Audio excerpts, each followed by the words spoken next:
Shalom and welcome to another edition of Parasha Talk. I'm Rabbi Elliot Malamed from the Highland Park Conservative Temple Congregation Anshe Emet. And joining me are my good friends, Rabbi Barry Chesler, Solomon Schechter Day School of Long Island, Rabbi Jeremy Kalmanovsky, Anshe Chesed of New York City. I am broadcasting tonight from Tel Aviv. I'm a few hours ahead of you. It's Lag BaOmer here already, so good for us. It's Lag BaOmer. It's a crazy day in the land of Israel with a lot of bonfires. Speaking of fires, I got to plug my computer in, otherwise we're gonna end my Exactly. a little early. Fired up. Lately, these have been the bonfires of the vanities. We're going to fire it up here at the Parasha Talk. Lag BaOmer is not a holiday that registers in my consciousness a lot, although I have taken a haircut on Lag BaOmer from time to time. I don't think I've ever had a bonfire on Lag BaOmer because in my shul we're kind of flame averse. We did have a fire, not on Lag BaOmer, and so we a bonfire is actually a good fire, the French version, bonfire. Well, I always say when I joke about the fire, thank God no one was hurt in it. They never found the lighter fluid and the accelerant. But what was it? Was it electrical fire? It was an electrical fire. It happened in 2006. It's 20 years since that, and you got it. Now you got a Rosh Hashanah talk. Yeah. Did it affect someone's? Did it affect Yaakov's bar mitzvah? Or It you did. still It not? did. We had to do I Yaakov's bar remember. mitzvah and Nama's bat mitzvah in different places from a shul. And it was a real experience. So there are a lot of bonfires. It's 25 years. It's 25 years from 9/11, and Rosh Hashanah this year will begin. Arab will begin on 9/11, and 20 years from your fire. That should be your Rosh Hashanah theme. Really. Well, all these things are in confluence with each other. In Israel, they are curtailing. They have curtailed the Meron extravaganza. I'm happy about that. I think that Lag BaOmer kind of just brushes up a little bit against let's just say forms of anthropological experience in certain communities that we may not. I mean, people, our learned listeners, it doesn't, as you said, penetrate the consciousness that much. This is a story about Rabbi Akiva. But we can talk about that. But in the Zohar, Rabbi Shimon ben Yochai gives a particularly, this is one of the major passages in the Zohar, and he gives this particularly full esoteric homily, and Sham Tzivata Bracha Chaim Ad Olam, there places the blessing and peace for life for all eternity, and then he dies. And this passage is it sort of happens. It might happen on Shavuot, it might happen on Lag BaOmer, and so the reason that the Hasidim go to Meron in the grave of Shimon ben Yochai is because he is seen to have had this ecstatic death on Lag BaOmer upon revealing the sort of major not it's not quite ultimate, but very lofty and secret teaching about the inner life of God. Isn't that what we do every week on Parasha Talk? So well, we do it in our way, but and I expect that at our graves, throngs of Hasidim will come to mark our yard sites.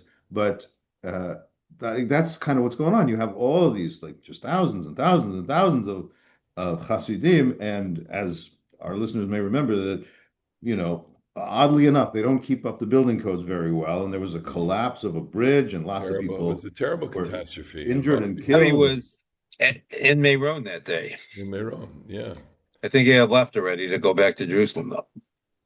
No, so the day is fraught with I think different kinds of experiences for different populations, and it's not. It's not. I want to just say it's not part of my narrative. I'll get a haircut, or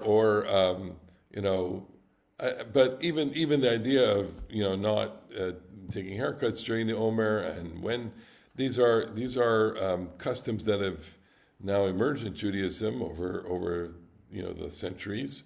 What That I find odd about it is, on one hand, we have the month of Nisan where we don't say Tachnun.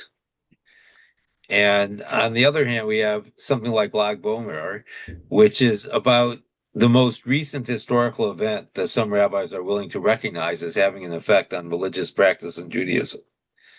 Right? You would think that all religious people would embrace Yom HaTzmaut in one way or the other in our modern day, because how could we think that God was not somehow involved in the creation of the state of Israel, even if it didn't go according to the way Jews thought for 2,000 years it would unfold?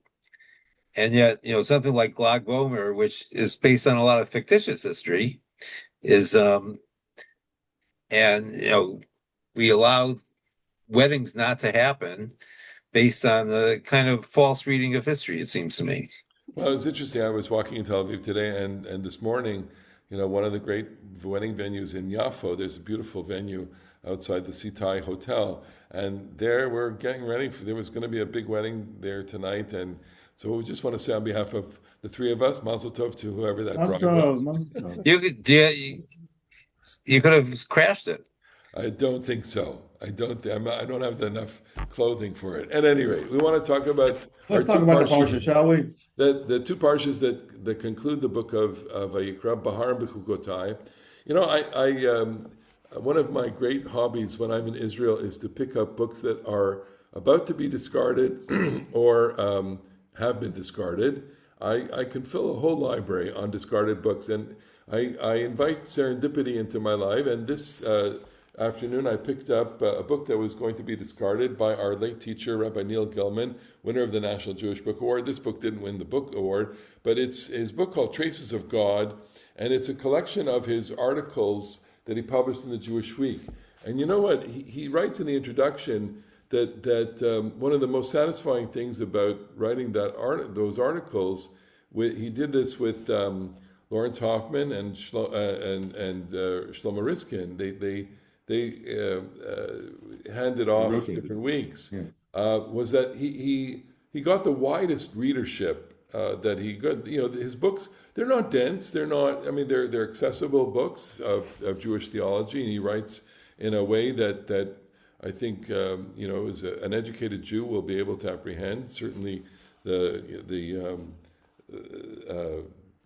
fragments. What is it? Sacred fragments. Fragments. That's not as accessible as I think he wanted it to be. Okay, fine. I tried to teach it in my synagogue. He tried very hard to make theology accessible, and in his teaching and in his public lectures, I mean, we appreciated the fact that here was a man bringing, I think, really the fullness of his heart to teaching and to really grappling with Torah and with complicated and real questions. Anyway, he writes. Go ahead. Yeah. Neil's one of his. He was your congregant too. He was my congregant and teacher. I knew him very well, and I very close with his daughters and his wife as well. And by the way, we reintroduced after the first Shmini Atzeret and then on Yom Kippur duchening, and so Abigail and Debbie came in duchen with us on those days. I used to love to duchen. I always want to say one more thing about him for my Canadian listeners and viewers. He's from Ottawa. He's from Quebec City. Quebec City. French Canada. A very, very tiny community in Quebec City. No longer exists. I don't think there are any Jews in Quebec City. Maybe a dozen. And he would have been thrilled that the Montreal Canadiens won their series. 7 games. They went to 7 games. Beautiful. So what I would add about Neil Gilman is he was very well read. Yes. And he was a great explainer. And the thing about Neil in his theological teachings, and then we should get to Behar, is that he deeply, deeply believed that people were intuitive theologians, like regular people. Yeah. The people have something to say. You don't have to be, I mean, obviously being learned is its own good thing, but he believed that people were intuitive theologians, that people had an inner life that tied them to the ideas of what is eternal and what is bigger than human life and what is divine and sacred. And so he would 1,000 times out of 1,000, he would rather be with Jews in a synagogue, tease out what they really think about God, Torah, and Israel, than write an academic paper and go to a conference. And there's something very admirable about it. He understood, I think, that there is that, as you said, that a desire, a theology, and a theological yearning in everybody. So he begins his article on Parashat Behar, the first of our two parshiot. The 25th chapter of Leviticus is the single most powerful statement of social policy in the Torah. And so I read that, I'm interested in this week's Parsha, so I picked up the book and wanted to read his essay on the Parsha. And, I like the way he framed it. I'm going to read it again. The 25th chapter of Leviticus is the single most powerful statement of social policy in the Torah. So these are not two things that you would necessarily connect, social policy and Torah. We tend not to think that the Torah is giving us a framework of social policy. So I'm just going to turn to you and go for the low-hanging fruit here. In what way does the 25th chapter of Leviticus express social policy? And I'm not quizzing you, although maybe I am. I'm quizzing our listeners as you look this up. Social policy, I'm going to turn to people who are much more versed in social policy than I am. But I'm going to turn to you, Rabbi Kalmanovsky, and on a glance here, when he says the 25th is the most powerful statement of social policy in the Torah, what does he mean? So the problems of, and contemporary Americans, have this in spades, the problems of wealth and inequality are just features of every society. There are people who can stand on their own 2 feet and provide for their families with dignity and feel like they're successful. And we in this religion, we don't believe that God just provides. We believe that people work, and that's how dignified societies are successful, right? You are a farmer. Psalm 104 is one of my favorite passages in the Bible. It's that God gave Esev la'avodat adam lahotzi lecha min haaretz. That's obviously the phrase that gives us the root of motzi lecha min haaretz. It's that God created grass for human labor so that the human might bring forth bread from the earth. It's not that God makes bread. God made wheat. Humans, in their own power and capability, turn it into bread. So that's true about any society, and there will be land. Some people will have more and some people will have less. Some people will be more successful, some people will be less. And there will be wealth and inequality, and there will be poverty. So through the institution of, in one sense, the Jubilee year, that's to say the Torah envisions that the land is evenly and fairly divided among all the Israelite tribes, and you may grow poor and have to sell off your land in the course of a 50-year cycle. Or yourself. Or you, even worse, we'll get there in a second. Every 50 years, we hit a reset button, and every family gets to start again by returning to their ancestral holdings. Now, it's hard to see how this could happen in practice because populations grow, populations shrink. How exactly did this work? But fine. The point is that every 50 years there's a reset and people get to have a fresh start on their ancestral holdings. Furthermore, as Barry just said, things are going to happen and there's going to be wealth and poverty, and so people are going to be struggling, and so you have to support people before they grow so desperate that they have to sell off their land. You have to support them, and so that they may, if you're ki yamuch achicha, this is 25:25. Ki yamuch achicha umachar me'achuzato if one of your kinsfolk is in economic distress and has to sell off part of their land, then you have to redeem it. That is to say, buy it back from the purchaser and restore it to them. And sometimes that should work, and they shouldn't be poor anymore. But if that doesn't work, you might have to bail them out of the indentured servitude or something like that. The point is that we want to create a system where that other people can live in the same excellent, strong, dignified way that you do. Barry, I just want to turn to you and ask you, in what way does the idea of social policy come at you from chapter 25 in Well, Leviticus? if I remember correctly, Baruch Levine, who wrote the JPS commentary on Leviticus, in his excursus on this chapter, refers to it as the principles of biblical land tenure. And as Jeremy was pointing out, there's an intimate relationship between the person, the land, and time. Both the Shabbat, the 6 days, and Shabbat mirroring, in a sense, the 6 years and the sabbatical year. And I think that we often forget that biblical society was highly agrarian, and people were mostly subsistence farmers, meaning they grew enough food to feed themselves and their families. And so when they were not successful, they were hungry. And it increased the urgency for making sure that land was not concentrated so quickly in the few at the expense of the many. And this is something that we see in the course of time. It was a problem in the Middle Ages in Europe. And, in our society today, where we're not so agrarian. I think at the beginning of the 20th century, if I remember the statistic correctly, 80% of Americans lived in rural parts of America and only 20% in the cities. I would rather think that the number has shifted quite a bit. There are far fewer families, and so we don't always understand how an agricultural society works and what the pressures are on people when they're not successful, which is rather different, even though they have the same problems, hunger and poverty in the industrial society as well. But the solutions are very different, and what's available to people is very different.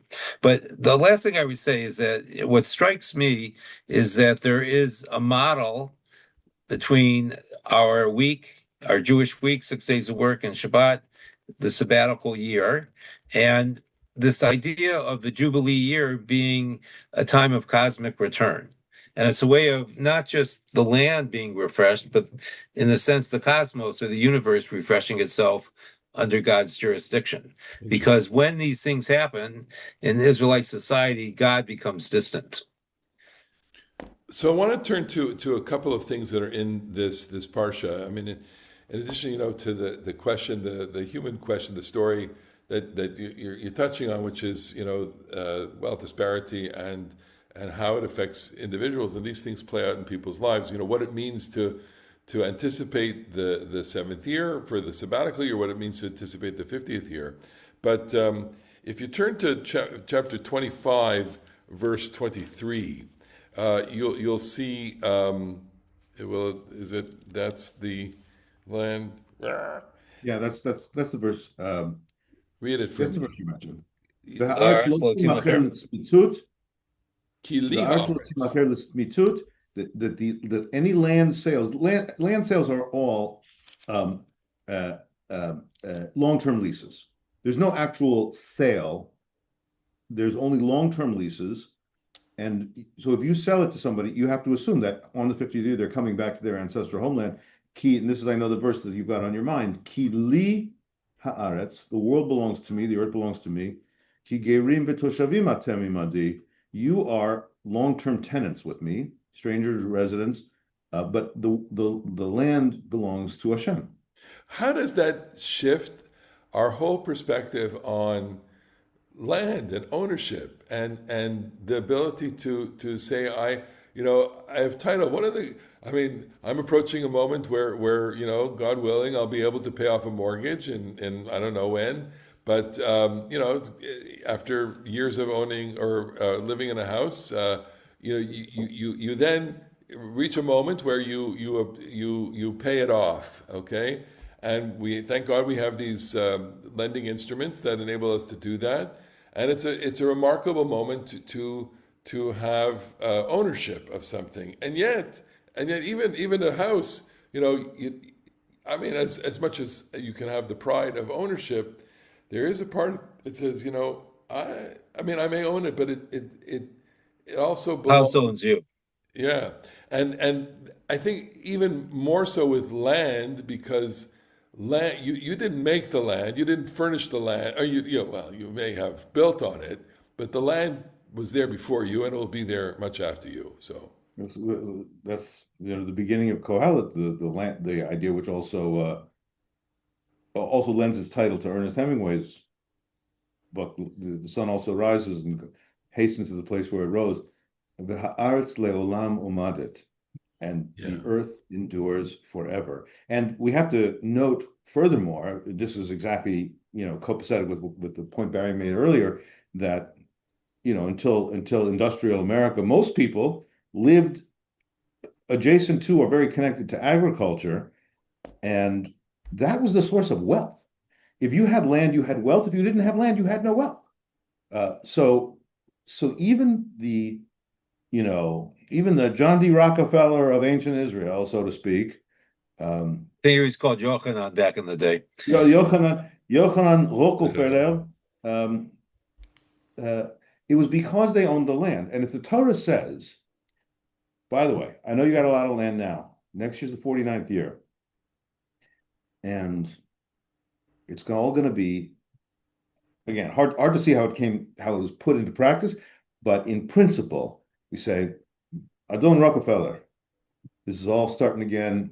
It's 0-0 next year. And I think that ideally, to the extent that, as you were alluding to in Gilman's words, this is a kind of social policy. Yes, it is a social policy about wealth and poverty. It's also a social orientation to how it is you should view your wealth. You should view your wealth as a trust that you are holding on Hashem's behalf, and for the benefit of all Am Yisrael. It's like the payah. The payah that you owe the corner of the fields, or the leket, or the fallen gleanings.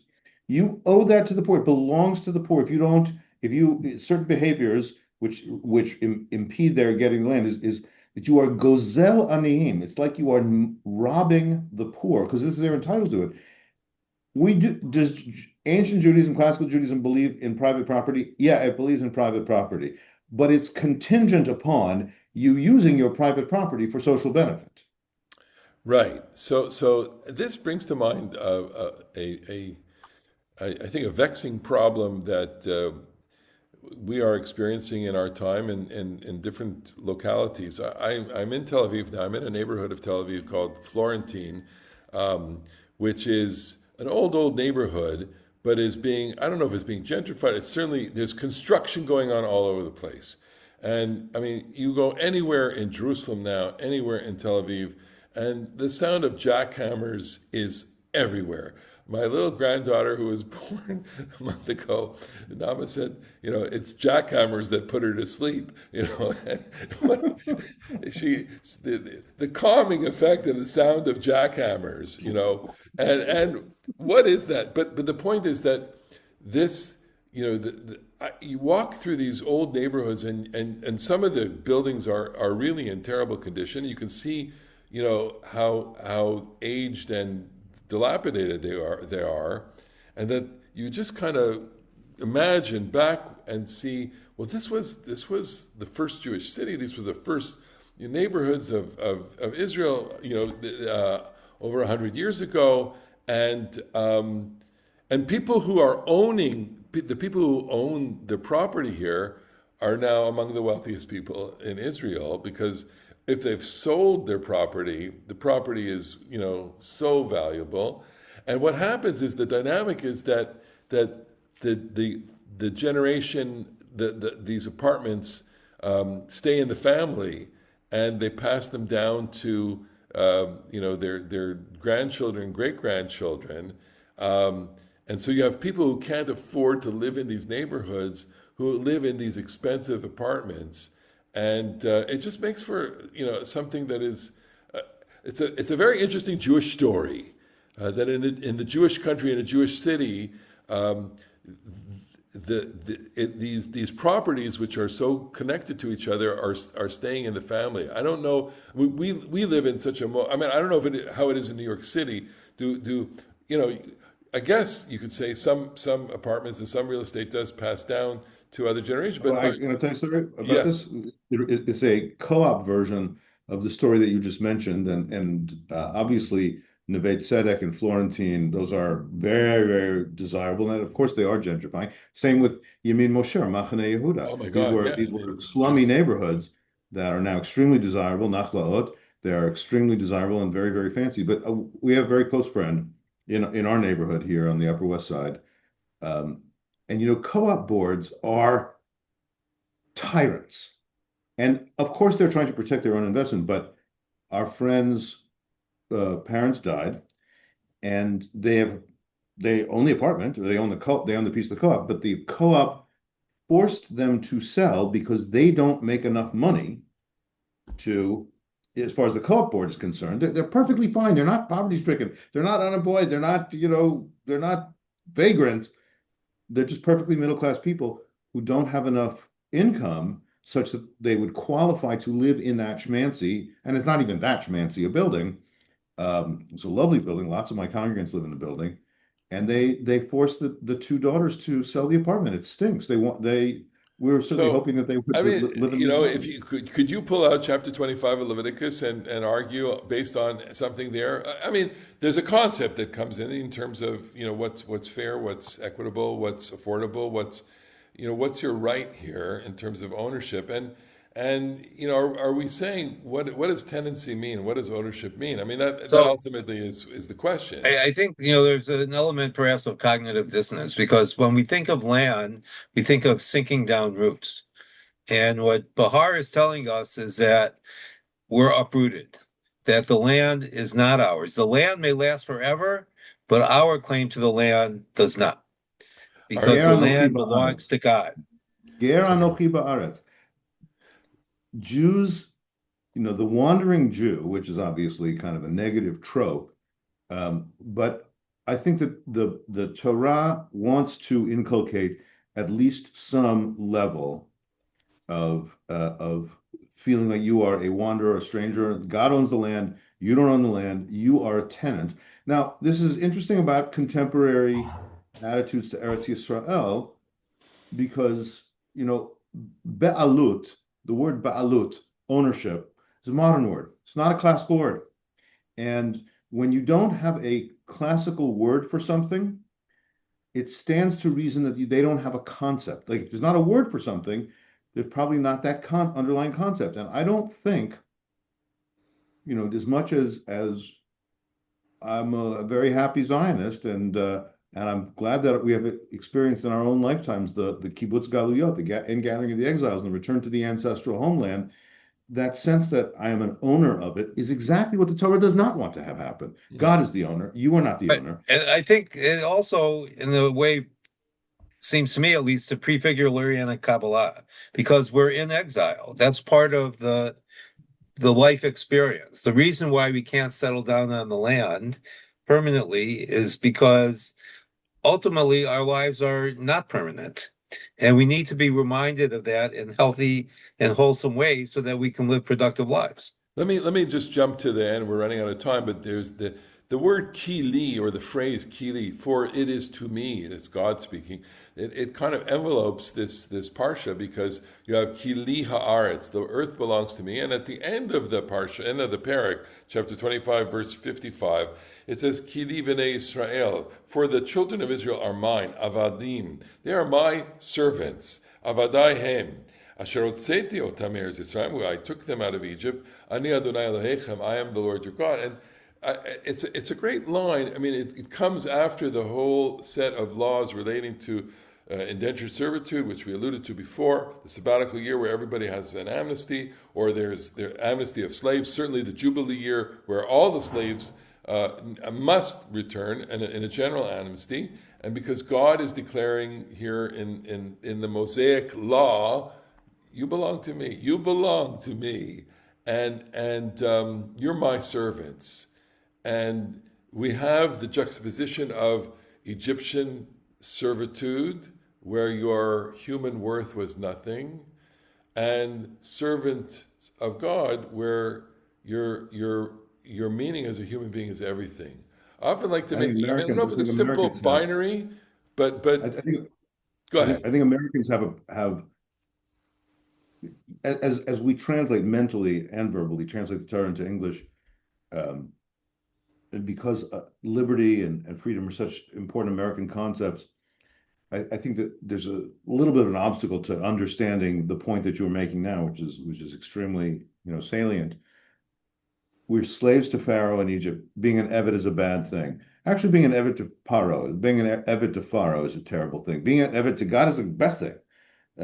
Being, the word Eved can mean slave. It can also mean servant with a positive connotation. And to be Eved Hashem, to be a servant of the Lord, is the ultimate freedom. That's like, in the evening service, God took Israel out of Egypt, lecherut olam, for ultimate freedom, but that freedom is expressed in this pasuk, very lovely, Ki li bnei Israel avadim avadaihem. You are ultimately my servants, and that's your real freedom because you're able to devote yourself to something that's really profound and ennobling.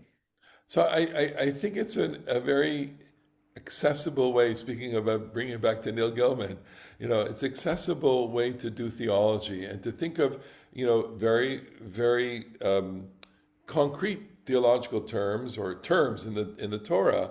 Eved, what does it mean to be a slave to a human despot? And what does it mean to be a servant of God? And that in those two concepts, you have the complete reciprocal values. It's like 1 over 0 and 0 over 1.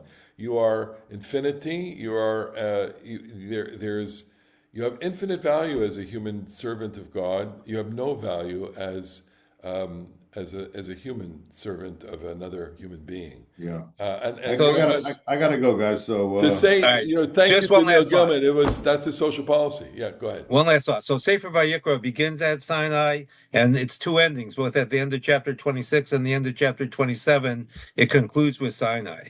And perhaps in light of our discussion, the significance of Sinai is that mountain belongs only to God. Okay. It has never been an Israelite mountain. And the Torah is the medium for us to live in God's land in God's time. Beautiful We point. end on Ha that ha one. Thank you Elohim. so much for watching, listening, and see you next week on the next edition of Parasha Talk. Bye-bye.